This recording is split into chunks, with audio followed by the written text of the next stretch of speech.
Leapmotor, constructeur chinois, arrive au Royaume-Uni avec le crossover D7N, plus grand et proposé à un prix très attractif, testé ici en version 100% électrique. La somme demandée ici vous offrirait normalement quelque chose de plus petit et avec une autonomie moindre, et il y a aussi beaucoup de technologie et d'équipements, de série également. On comprend pourquoi Stellantis a choisi de devenir copropriétaire de Leapmotor.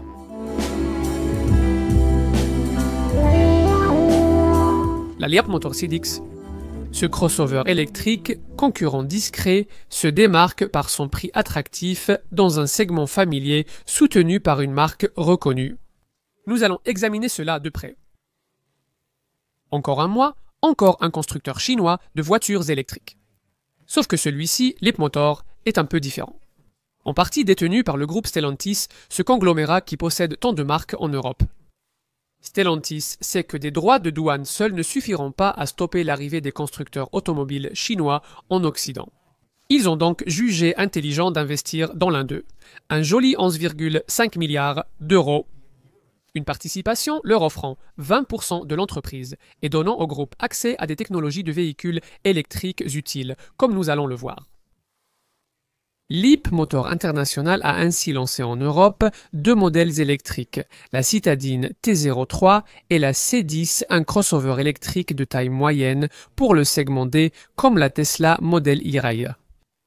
Les deux sont vendus dans les concessions Stellantis au Royaume-Uni et coûtent nettement moins cher que leurs concurrents européens et chinois. Donc ici, dans une certaine mesure, nous avons les Chinois qui affrontent les Chinois. Que la bataille commence. Pour en savoir plus sur ce modèle, téléchargez l'application Car & Driving. Si la LEAP Motor C10 vous intéresse, restez pour notre essai routier Car & Driving le plus complet du secteur.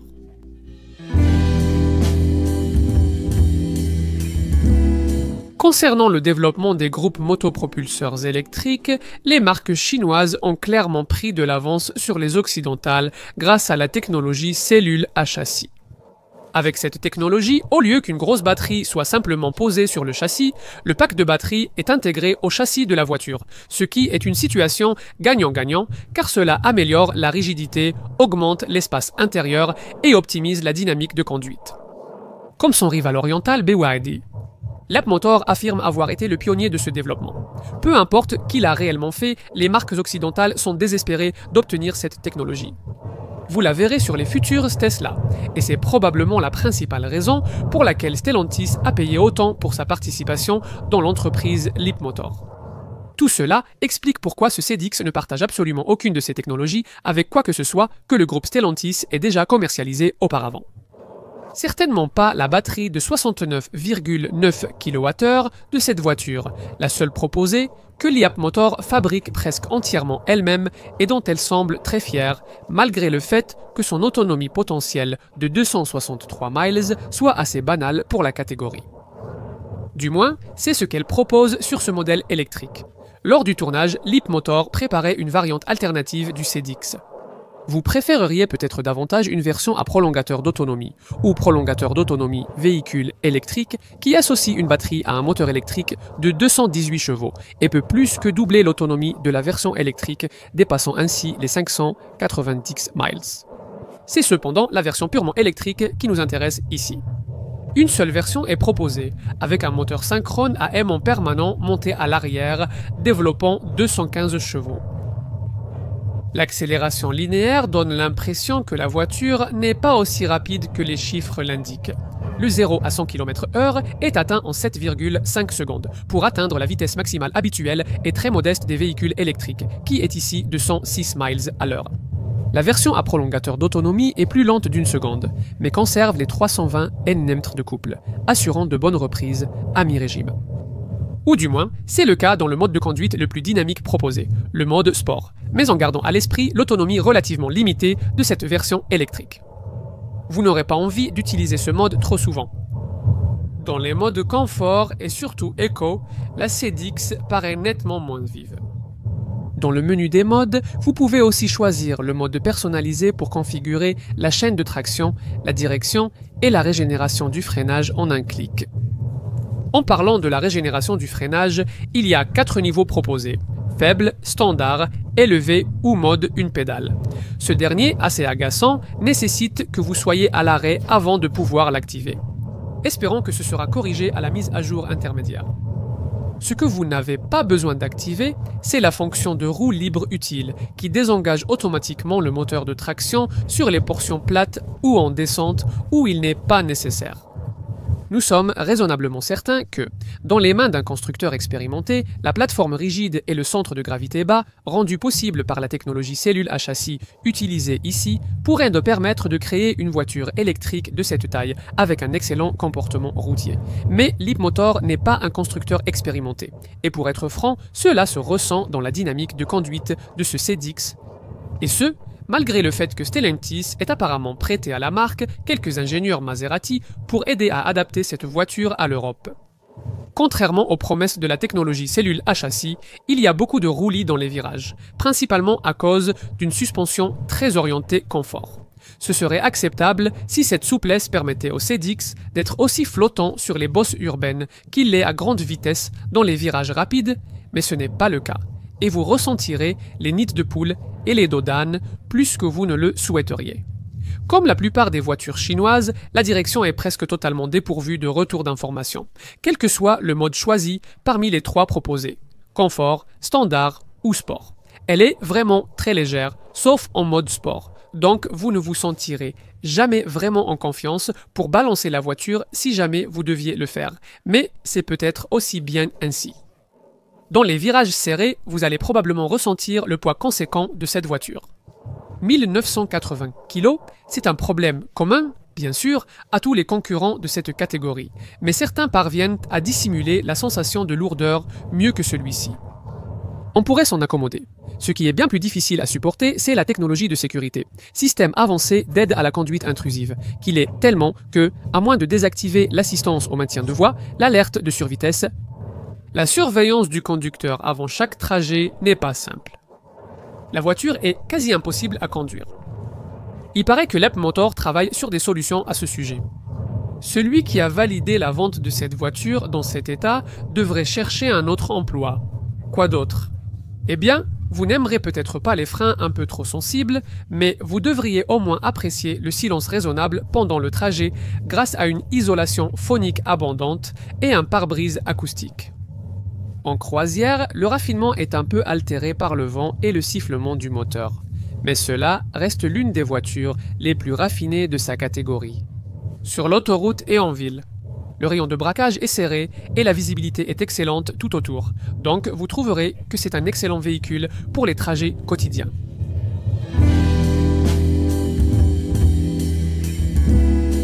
Le prix ici suggère un SUV assez compact, mais en réalité, le CEDIX se révèle être un modèle beaucoup plus grand du segment D. Il était rafraîchissant de constater qu'aucune tentative n'a été faite pour offrir une silhouette sportive comme c'est la mode actuellement dans ce segment, mais avec ses surfaces très vitrées et lissées. Ce Leapmotor reste très efficace aérodynamiquement. Laissez-moi vous donner une idée des dimensions. Un SUV électrique similaire au Leapmotor, tel que la Hyundai Kona électrique ou la Kia, véhicule électrique 3 mesure environ 4,3 cm de long dans cette gamme de prix. Si vous en choisissez un dans la gamme de prix supérieure, par exemple une Volkswagen ID, une Ford Explorer mesure environ 4,5 mètres de long. Ce C10 mesure 4739 mm de long, donc l'argument du rapport qualité-prix est aussi solide que la dotation de série de ces grandes jantes alliages de 20 pouces le laisse supposer. Les trois lignes parallèles sculptées dans ce panneau latéral sont censées donner une forte impression de robustesse et de stabilité. Et cette petite excroissance sur chaque aile avant abrite l'une des nombreuses caméras qui alimentent les multiples systèmes avancés d'aide à la conduite de la voiture. Bien que dotée de barres de toit, la voiture n'adopte pas un style SUV affirmé. Les passages de roues carrés n'ont pas le revêtement habituel et la garde au sol est très peu typée SUV, avec seulement 180 mm. L'avant est soigné, mais sans rien de remarquable. Sous la ligne du capot en coquille, mise en valeur par ce que Leapmotor appelle, de façon peu attrayante, une barre lumineuse en forme d'haltère. Il y a des fentes d'air Curtin à chaque extrémité du pare-choc. À l'arrière, il y a une autre barre lumineuse sur toute la largeur, au-dessus des lettres espacées LIAP Motor sur le haillon. Les touches finales comprennent des réflecteurs horizontaux bas, un petit becquet de toit et une antenne aileron de requin. Mais comme d'habitude, l'essentiel reste invisible. La construction innovante cellule à carrosserie de ce CEDIX, qui intègre la batterie dans la structure du plancher, offre une rigidité torsionnelle exceptionnelle. LIAP Motor l'évalue à 42 500 Nm par degré. Bon, il est temps de déverrouiller la voiture et de jeter un coup d'œil à l'intérieur, ce qui, lors du premier contact avec cette voiture, pourrait susciter un peu de perplexité, car il n'y a pas de clé électronique, et la carte en plastique, qui paraît plutôt bon marché, doit être posée non pas de façon conventionnelle sur le montant B ou la poignée de porte, mais exactement au bon endroit sur le boîtier du rétroviseur. Heurter cela en ville pourrait vous laisser dehors.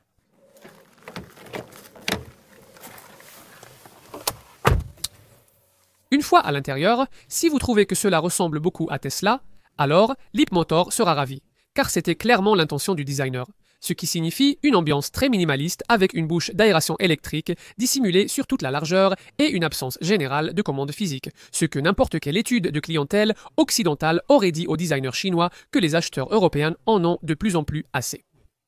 Il y a encore plus d'hommages à Tesla autour du volant.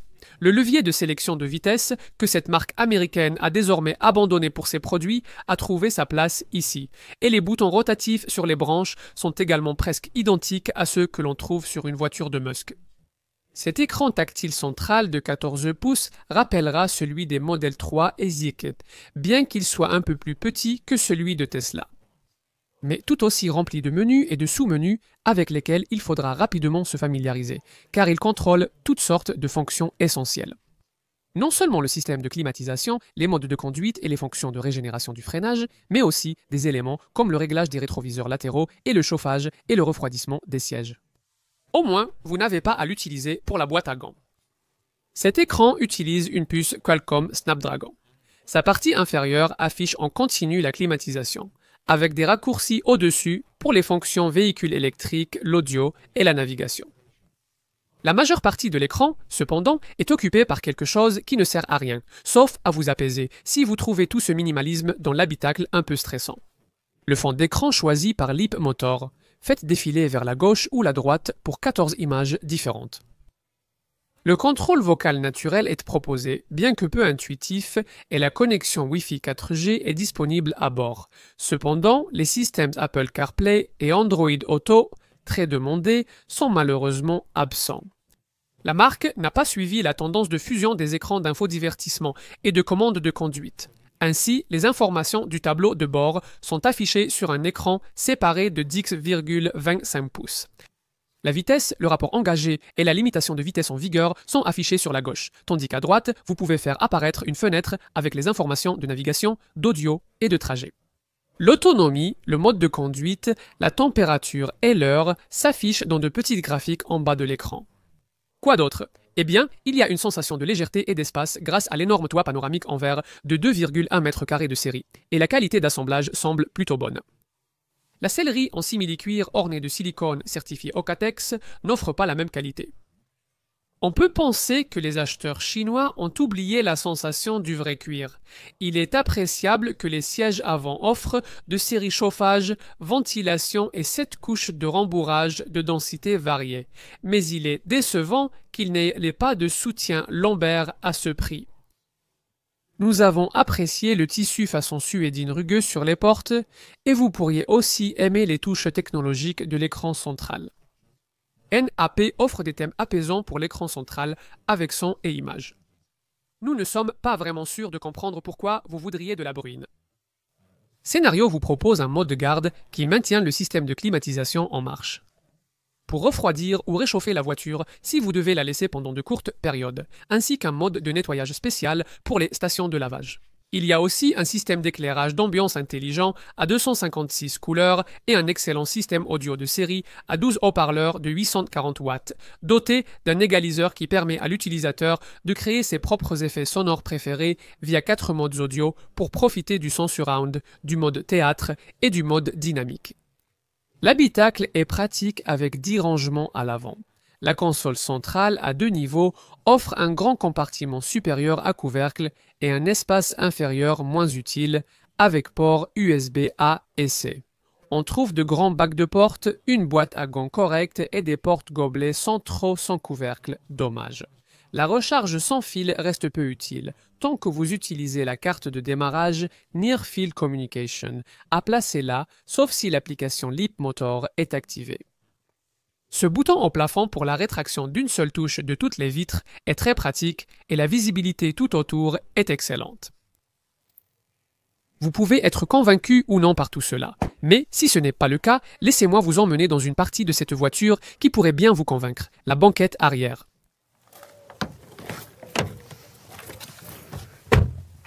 C'est ici que l'avantage de la longueur supplémentaire de la carrosserie par rapport aux concurrentes de prix similaires dans cette catégorie prend tout son sens. Il y a beaucoup plus d'espace pour les jambes et les genoux que dans presque toutes les voitures à moins de 45 000 livres, avec suffisamment de place pour glisser vos pieds sous le siège avant, et une sensation d'espace accentuée par le grand toit panoramique que nous avons mentionné plus tôt. Cependant, vous pourriez penser que vous seriez prêt à sacrifier une partie de cet espace en échange des fonctions de coulissement de siège ou d'inclinaison de dossier que certains concurrents proposent, mais qui sont absentes ici. Il y a tout de même le plancher plat habituel des véhicules électriques. Donc, un troisième adulte assis au milieu pourrait s'installer sans être trop à l'étroit si nécessaire. La garde au toit impressionne aussi. 10 compartiments de rangement sont à l'arrière, dont des bacs de porte et des poches derrière les sièges. Étonnamment, Leap Motors n'a pas mis de porte-gobelets dans l'accoudoir, sans doute car 2 sont à l'arrière de la console centrale. Il y a une bouche d'aération, des ports USB-A et USB-C, de grandes vitres à l'arrière, des lampes de lecture sur chaque poignée, des fixations ISOFIX et un haut-parleur élégant sur chaque porte. Malheureusement, lorsqu'il s'agit d'examiner le coffre accessible grâce au haillon électrique de série, on se rend compte qu'il y a un prix à payer pour tout cet espace aux places arrière. La capacité de 435 litres du coffre de ce modèle électrique peut suffire, bien qu'elle soit d'environ 150 litres inférieure à celle d'une Skoda Enyaq concurrente. Mais il est difficile de ne pas être déçu, car c'est moins que ce coffre, les SUV plus petits de 4,3 mètres mentionnés plus tôt. Avec le modèle prolongateur d'autonomie véhicule électrique à prolongateur d'autonomie, l'espace de coffre tombe à 400 litres. C'est au moins un espace très utilisable avec une niche à gauche comprenant un rangement profond qui facilite l'accès à des objets encombrants comme les poussettes ainsi qu'un plancher à bagages en 2 parties avec des compartiments séparés en dessous. Il y a des crochets à sac de chaque côté et une lumière à gauche. Mais Leap Motor n'a pas prévu de trappe à ski ni de banquette arrière rabattable 40-80-40, donc quand la banquette arrière est occupée, les objets longs comme les skis devront aller sur le toit. Pas de crochet sur les parois latérales du coffre pour rabattre le dossier arrière, mais il se rabat entièrement à plat, offrant 1410 litres. C'est 1375 litres dans la version prolongateur d'autonomie véhicule électrique à prolongateur d'autonomie. Seule la version électrique offre 34 litres de rangement sous le capot, pratique pour les câbles de recharge.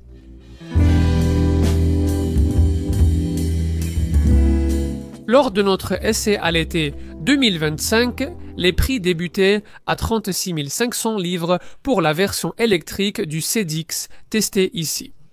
La version prolongateur d'autonomie véhicule électrique à prolongateur d'autonomie n'était pas encore lancée lors du tournage, mais son prix ne devrait pas beaucoup dépasser celui de la version électrique.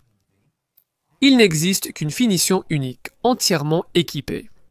Lors de ce test, on comptait 44 concessionnaires Leap Motor au Royaume-Uni. Tous des garages locaux réputés distribuant aussi d'autres marques du groupe Stellantis.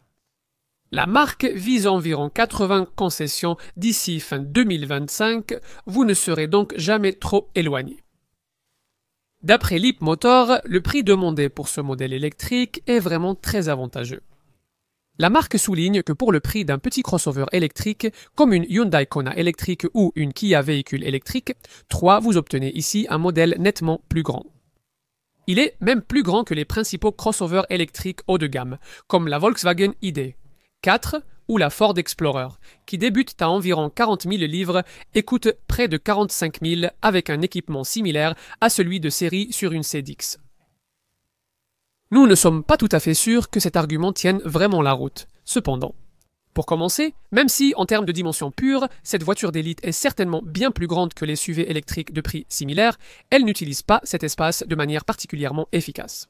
Par exemple, la Hyundai Kona électrique et la Kia, véhicule électrique, 3 proposent un coffre plus grand.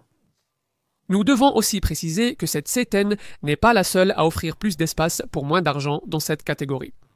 La Renault, Scenic E-Tech électrique, défend cette proposition depuis 2023 et affiche un prix de départ très similaire à celui d'une C10.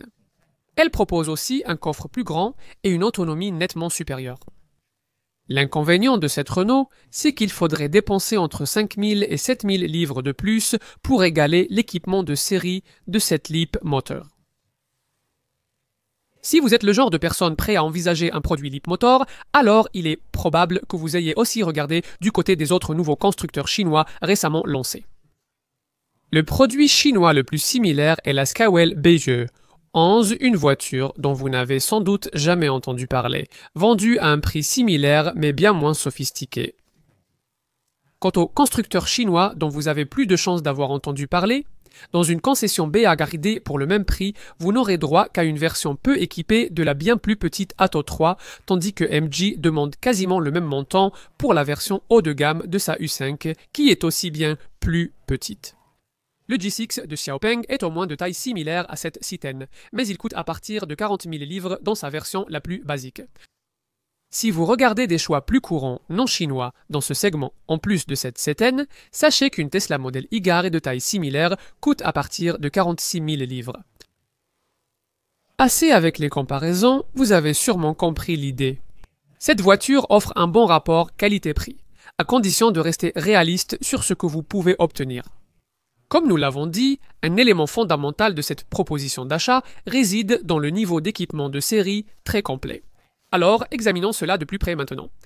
C'est dommage que le Royaume-Uni ne propose cette voiture qu'avec le niveau de finition le plus luxueux de la marque. Certains marchés proposent aussi une version d'entrée de gamme bien équipée, offrant à la voiture un prix concurrentiel face à des SUV plus petits issus de citadines. Dans ce cas, son rapport qualité-prix semble encore meilleur. Cela demeure une proposition impressionnante avec ce niveau de finition design. Cela inclut des jantes alliage Trident 20 pouces des phares et feux arrière LED, capteur de stationnement arrière, rétroviseur rabattable, vitres arrière surteintées, haillons électriques, essuie-glace automatique et une pompe à chaleur. Les équipements de conduite offrent 4 modes de conduite, 3 modes de direction, 3 niveaux de freinage régénératif et un régulateur de vitesse adaptatif. L'application Leap Motor permet aussi de vérifier l'état et la localisation du véhicule, de le verrouiller ou déverrouiller à distance ou de programmer la recharge. Ce CDX comprend une caméra de stationnement 360 degrés, un écran affichage à cristaux liquides d'X,25 pouces, la climatisation automatique Bison, le volant chauffant, un moniteur de qualité de l'air, une sellerie simili-cuir Aircotech, ainsi que réglages électriques, chauffage et ventilation des sièges avant. Vous profitez aussi d'un toit panoramique vitré avec store électrique, d'un éclairage d'ambiance et d'un chargeur sans fil. Côté multimédia, l'écran tactile central de 14,6 pouces propose navigation en ligne, audio, 12 haut-parleurs, commandes vocales, musique et mises à jour en ligne, Wi-Fi embarqué, 2 ports USB et 2 USB-C, mais sans Apple CarPlay ni Android Auto. Il n'y a pas vraiment d'option payante supplémentaire, mais vous devrez débourser 700 livres de plus pour la couleur de peinture de votre choix si vous ne choisissez pas la seule teinte standard. Ce joli vert émaillé. Passons à la sécurité, qui est considérablement renforcée dans ce cas par la construction exceptionnellement rigide cellule à carrosserie de la plateforme. Comme l'indique la note 5 étoiles Euro New Car Assessment Programme, ce modèle offre aussi une sécurité complète grâce à 12 capteurs haute précision. Le portefeuille de sécurité du CDX inclut une caméra frontale monoculaire, 4 caméras panoramiques, une caméra de surveillance de la fatigue du conducteur, 2 radars à ondes millimétriques et 4 radars à ultrasons. C'est impressionnant, mais comme indiqué dans notre section conduite, les systèmes issus de cette technologie ne sont pas assez conviviaux. En fait, il est pratiquement difficile de conduire cette voiture plus de 10 minutes sans être désagréablement dérangé par l'un de ces systèmes. Comme observé lors de l'essai du modèle T03, Leapmotor ne semble pas vouloir doter ses voitures de systèmes de sécurité avancés. Si la première chose que les propriétaires voudront faire avant de partir, c'est d'essayer de les désactiver. C'est encore plus compliqué que nécessaire. La marque affirme qu'il devrait être possible de corriger certains de ces problèmes via des mises à jour à distance. Pour leur bien, on espère que c'est vrai. Mais de toute façon, voyons ce que vous obtenez ici, ce qui a valu à ce système un solide score de 89% à l'Euro New Car Assessment Programme pour la protection des occupants adultes, 85% pour la protection des enfants et un score correct de 76% dans la catégorie d'assistance à la sécurité. Le nombre d'équipements de sécurité liés à la caméra repose sur pas moins de 17 fonctions aide à la conduite différentes, dont l'alerte de collision frontale avec freinage d'urgence autonome, ainsi que l'assistance au maintien de voie et l'alerte de franchissement de ligne. Il y a aussi le contrôle de centrage de voie, la détection des angles morts, l'alerte de collision arrière et l'alerte de trafic transversal arrière avec freinage de trafic transversal arrière. Les aides à la conduite incluent l'assistance intelligente à la vitesse et une fonction qui gère presque la voiture dans les embouteillages urbains à basse vitesse. Il y a aussi une alerte de somnolence et d'attention du conducteur, un système de surveillance de la pression des pneus, un capteur de collision latérale et un système de freinage multicollision qui, en cas d'impact, freinera automatiquement la voiture afin qu'elle ait moins de chances d'aller percuter autre chose. Sont également inclus deux fixations ISOFIX pour sièges enfants à l'arrière, ainsi que les airbags frontaux, latéraux et rideaux habituels, plus un airbag central, tous reliés à une fonction d'appel SOS qui informera les services d'urgence de votre position système de positionnement global si jamais l'un des airbags se déclenche. Leapmotor propose également la détection de vie, qui vous avertit si vous quittez la voiture alors qu'il reste quelqu'un à bord, comme un enfant attaché.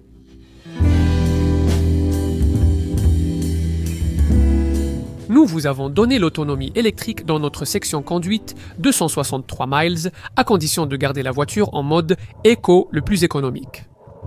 Évidemment, le poids à vide prodigieux de 1980 kg se fait sentir ici, mais au moins, vous bénéficiez d'une pompe à chaleur de série pour maintenir l'autonomie par temps froid. La section de recharge de l'écran central peut afficher votre autonomie restante, soit en autonomie standard, soit en autonomie dynamique, cette dernière étant basée sur les conditions de conduite changeantes. Mais la valeur Worldwide Harmonized Light Vehicles Test Procedure mentionnée suffit-elle vraiment au standard du segment? Dans cette catégorie, cette autonomie dépasse celle d'une Volkswagen ID de base avec une batterie de 52 kWh. 4 atteint 357 km, tandis que la Nissan Ariya de base avec batterie 63 kWh atteint 400 km. L'autonomie électrique du C-Dix est similaire à celle d'une Skoda Enyaq 60 de base avec batterie de 59 kWh 432 km ou d'une Xiaoping 6 de base avec 66 kWh 435 km. Cependant, cette autonomie reste inférieure au standard de tête du segment. Par exemple, une Tesla Model E-Tized, propulsion d'entrée de gamme avec une batterie de 63 kWh, atteint jusqu'à 500 km. Il est également important de souligner qu'une Renault Scenic E-Tech électrique en version de base, qui est proposée à un prix similaire à celui d'une C-Dix, dispose d'une batterie bien plus grande de 87 kWh, ce qui vous permettra de parcourir jusqu'à 613 km entre deux recharges. Cependant, si l'autonomie reste un problème, votre concessionnaire Leapmotor vous orientera vers l'alternative à prolongateur d'autonomie, le modèle C-Dix, prolongateur d'autonomie véhicule électrique. Comme nous vous l'avons expliqué dans notre section conduite, cette variante associe la batterie de ce modèle électrique à un moteur électrique de 218 chevaux, ce qui permet de plus que doubler l'autonomie de la version électrique pour dépasser 950 km. Toutefois, ce n'est pas vraiment sur l'autonomie que vous trouverez le principal inconvénient que vous attendiez peut-être dans la proposition d'achat de cette voiture. Pour certains acheteurs, le vrai problème est la vitesse de recharge publique en courant continu, limitée à 84 kW, ce qui est insuffisant. Pour vous donner une idée du contexte dans cette catégorie, une Skoda Enyaq 60 se recharge à 165 kW, ce qui correspond à peu près à la norme du secteur. Mais même cette voiture est éclipsée par la façon dont une Tesla Model Y Padre atteint jusqu'à 250 kW, ou une Kia véhicule électrique 6 qui se recharge jusqu'à 350 kW. Tout cela signifie que la recharge publique en courant continu avec ce moteur haut de gamme prend plus de temps que la normale, même si ce n'est pas beaucoup plus long. Une recharge publique en courant continu de 10 à 80% de cette C10 prend environ 40 minutes. C'est presque 2 fois plus lent qu'une Model Y. Une recharge en courant continu de 30 à 80% prendrait 30 minutes. Cependant, si la plupart du temps vous rechargez cette voiture à la maison, cela n'aura peut-être pas beaucoup d'importance.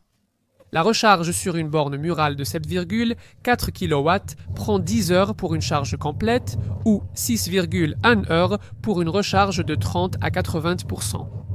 Si vous disposez d'une alimentation triphasée et que vous pouvez recharger à 11 kW, comme le permet la C10, le temps de recharge complet sera de 6 heures et 21 minutes.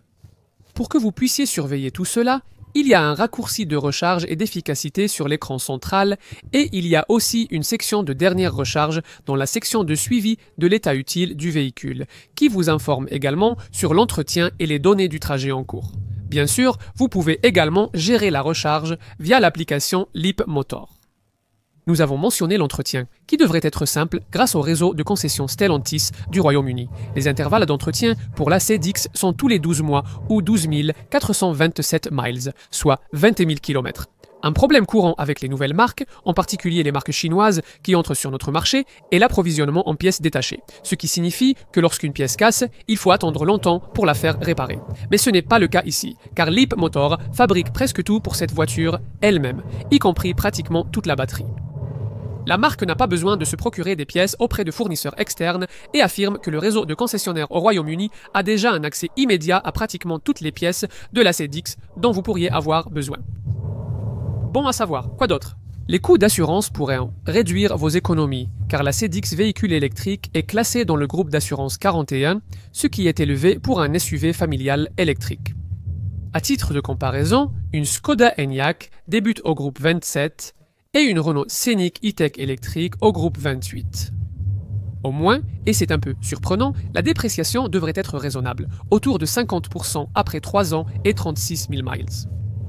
Il faut aussi noter que la plupart des autres voitures de ce segment, lorsqu'elles sont équipées au niveau d'une C10, vous dépasseriez le seuil de prix de 40 000 livres, ce qui vous obligerait à payer le supplément pour véhicules onéreux du gouvernement. Aucun de ces problèmes pour un client Leapmotor. Comme pour tous les véhicules électriques, il faut maintenant payer la taxe de circulation de 195 livres par an, mais vous économiserez grâce à l'impôt sur l'avantage en nature fixé à 3% pour l'année fiscale 2025-2026. La taxe de congestion à Londres touche maintenant les véhicules électriques, mais ils restent exemptés de frais pour la zone Ultra Low Emission Zone, contrairement aux modèles à combustion.